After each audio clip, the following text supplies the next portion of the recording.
Ayun kuya. Alabang. Alabang. Teka. Nasa Alabang ba ako? Nasa Pilipinas ba ako? Hindi. Dito lang yan sa Wilson and Butters Avenue. Dahil ngayon ay Taste of Manila. Tama ang narinig nyo guys. Nandito lang kami sa Wilson and Butters dito sa North York. At ang event na ito ay tinatawag nilang Taste of Manila.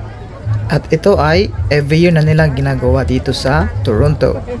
Magandang mayroong ganito na nangyayari dito para maipakita naman natin yung mga tradition natin sa mga ibang lahi. Nag-invite din sila ng mga Filipino artist na naging guest. Sina Isko Moreno, Alden Richards, tsaka si Bubay.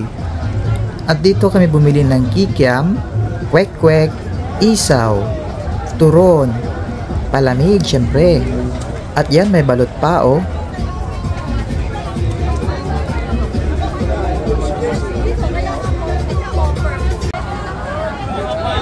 Ayun kuya. Alabang. Oh, di ba? May Filipino made dito na owner type jeep.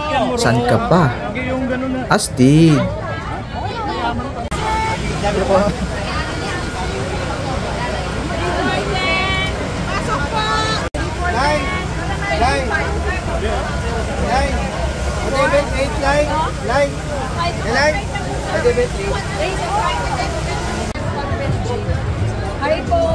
Hello. At gusto rin sana namin bumili ng Ilocos empanada pero wala na, naubusan na sila eh. Sayang. Yun pa naman ang hinahanap ko dito.